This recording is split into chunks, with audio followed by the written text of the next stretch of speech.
Ladies and gentlemen, not beyond gloating. Morning Shot was right. It was right about three things. The first is, we were right about mini nuclear reactors in South Africa.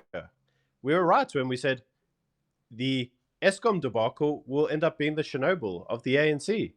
And we were right that Cyril Ramaphosa was a giant puss when it comes through to electricity. What do you think, Ramon?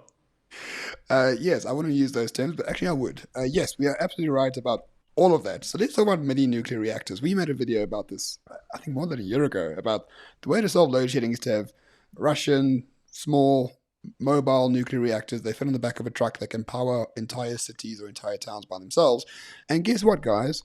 AfriForum watched our video, and AfriForum came out over the weekend to say, we are exactly doing what Morning Shot suggested, which is we are building a mini nuclear reactor, and therefore they're starting their own electricity generation company, for lack of a better term, and they engage with venture capitalists in America who are Afrikaners to build a modular pebble bed reactor using finance from foreign and local investors. And as we said at the time, these small modular reactors can fit on the back of a truck and can power up cities and villages for close to 40 years. And AfriForum is the one doing it. And this is the thing people need to realize about Africa. Here you have an NGO, a non-profit company, building a nuclear reactor. This doesn't happen, my friends, anywhere else in the world. It happens here in South Africa. Why would you want to go anywhere else? This is like amazing. Yeah, and we also said last week during a video that we are proudly South African and we ain't going anywhere. And would you know it? So did AfriForum. And AfriForum says we want our kids to grow up here, just like we do. AfriForum, we see you guys doing God's work. There you are. But they said they also want their kids to grow up in South Africa with electricity. And in order to ensure that it gets done, they're obviously taking electricity into their own hand and building reactors. So what was the outcome of this, Ramon? Was the general public really happy about this? Was the EFF calling everybody racist? Was the ANC saying, this is just white colonialism all over again? What was the response?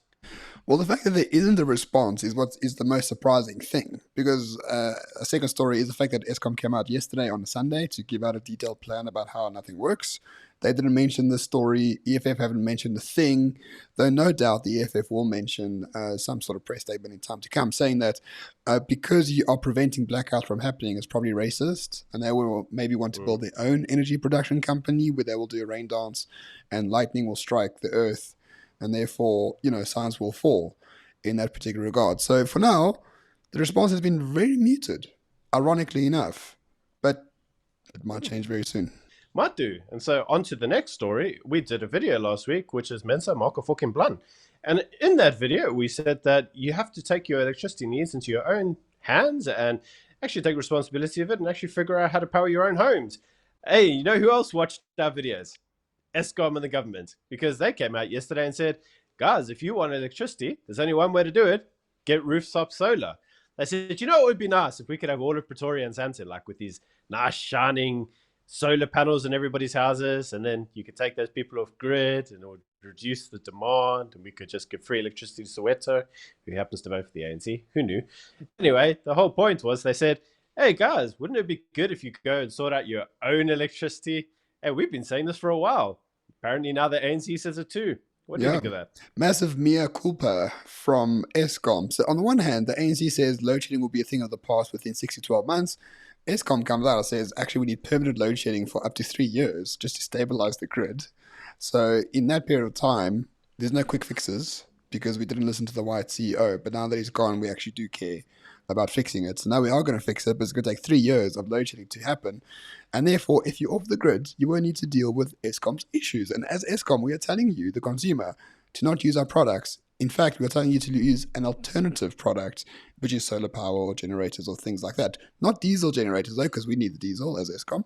But never mind. This is like Apple saying, guys, our phones are great, but we can't build them, so just use an Android phone instead. I mean, it's good enough, right? It is the most perverse way to tell the world how screwed you are. Because by actively telling people not to use it and then find an alternative in which you'll never use the electricity generated by Eskom, what is the point of Eskom? What is the point of fixing it at this rate? There really is no point. Well, That's right. And actually, if you follow ANC logic at the moment, I don't know what's wrong with the ANC, man.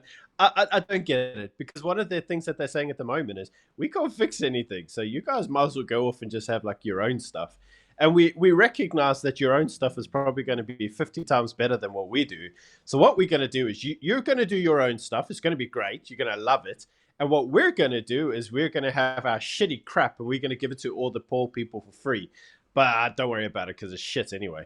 And that seems to be the logic. They seem to be doing that with schools now, with hospitals, and now with ESCOM. And there they go. They said if you want uninterrupted electricity, use the sun, which coincidentally is actually what the Rater said, isn't he? He said one of the benefits of the green agenda is you can't steal the sun and wind. And he's saying, if you're obviously looking for us for help, like, yeah, we can't help it. And even when we do, it's going to be really small. And the generation capacity is going to have to go to those who truly need it. In other words, those who want it for free and vote for the ANC. In other words, our people, and this is a recurring theme on Morning Shot, in the quest to make the most equal socialist country the world has ever seen, the ANC has created the most libertarian utopia the world has ever seen, where NGOs build nuclear 100%. reactors. Just say that sentence in your mind. NGOs are building a nuclear reactor. Like, just say it 50 times and just see how ridiculous that sounds. Yet it's happening. It is happening. And on the other hand, they say, don't rely on the state because we can't do anything, so find alternatives. And the whole private sector can bring in the alternatives for a fee. It's just completely unbelievable. But the good news doesn't end there, ladies and gentlemen, because we as Morning Shot are basically the Nostradamus of South Africa, because we did say ESCOM would be the Chernobyl of the ANC. And guess what, Byron? What happened over the weekend? Yeah, there was a ANC conference in the Free State over the weekend, and during the conference, they were there to elect a new chair. Ace Mogashule lost out. Bye, Ace. Don't let the door hit you on the way out, mate. Anyway, Mantashe had quite a few choice words for the ANC government, and in those choice words, they were talking about what would happen now that they were getting rid of Gordon, and they were going to give him the potential ESCOM debacle to run. And according to Mantashe, there's a lot of people in the NEC that don't actually want him to lead their portfolio. In other words, the energy portfolio. And so the current thinking is what they may do is split out the Minerals and Resources Ministry, and they will create a separate ministry for energy. And they will get themselves a new green liberal type individual to run that ministry.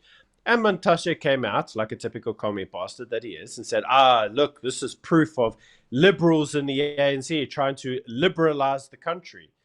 I don't know about you, mate, but have you ever heard of liberals in a bloody commie bastard society, no ANC? I don't know of any liberals. You?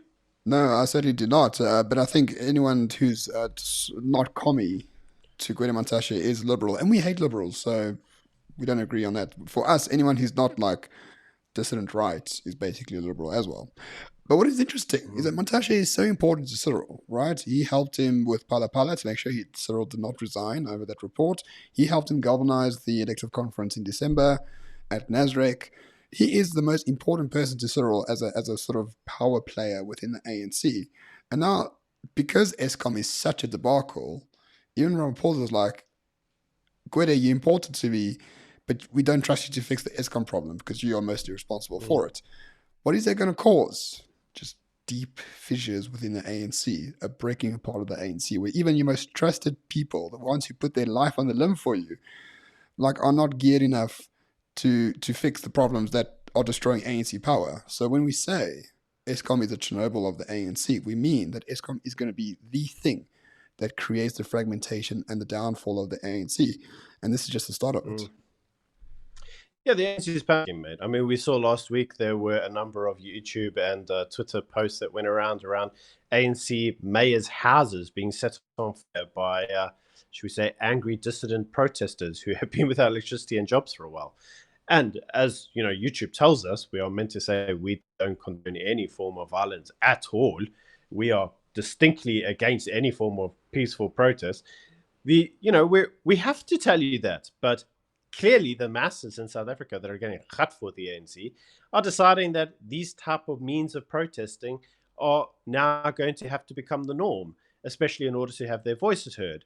And the ANC is noticeably visually worried, and I would be too. I mean, they even had a a van set on fire and some process outside of Nakandla. I know you like it when I say it like that, Ramon. Apparently, that's the correct pronunciation. That's what Zuma And would want. apparently, yeah, that's what Zuma would want. So we all want to do what Zuma would want, clearly. And talking of Zuma, these protests actually occurred outside of his ranch in Nakandla. And obviously, that even showed that the people there were pretty much fed up with the ANC in the heartland of the ANC. And the ANC is noticeably worried, and to be right, they should be. So what was the result of this? It's, you know, that like that Spider-Man meme where it's like you pointing at me and I'm pointing at you and you pointing at them. It's like this is the ANC right now. Everybody's pointing at each other, all going, it's your fault. And they're like, it's not my fault, it's their fault. And then this is why they're doing stupid things like now wanting to go on Wednesday to protest themselves because apparently they don't run ESCOM, even though they do run ESCOM, and they're going to protest ESCOM for no electricity, for the electricity that they caused not to happen. This is ANC logic now. Yeah, complete nightmare for the ANC, but we were right about all of this, and that's the point of the video. We want to gloat a little bit, because we don't take enough, I think, what's the term? When we get things right, we don't say it often enough. So this We is just don't enjoy it enough. no, we don't. So we It's time called to all of enjoy this. We called all of this, and if you watched our videos over the past few years, I hope you saw this coming as well. So in effect, Morning Shot is the Nostradamus of South Africa, and we will gladly take that. Now, all we need to become proper grifters is to ask you to fund us. So there are banking details down below.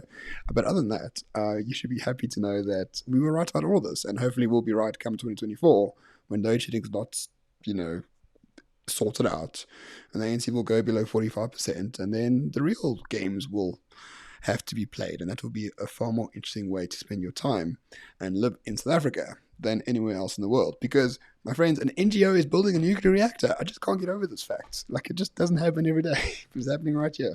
I know. All whilst the WEF is now currently having its own conferences in Switzerland, talking about the future as their 15-minute city that you're never going to be able to leave, and you're going to be stuck in a kilometer-long skyrise that's basically Mega City 1. And here we are in South Africa going, oh, fuck all that shit. Like, we'll just build our own electricities and live on our farms and tell you the rest of the state to fuck off. Yeah. And that's why we're staying. Hashtag I'm staying. Definitely. Hashtag I'm staying. So let us know down in the comments down below. What do you think about all of this? Did we call it right? Are we the ones responsible for all this? Of course we're not. But best wishes to AfriForum, worst wishes to the ANC, and may ESCOM crumble into nothingness, because then that's going to be the most fun. Of course, if you're off-grid, which by now you should be. But anyway, thanks for watching, everyone. See you tomorrow. Bye. Cheers. Bye.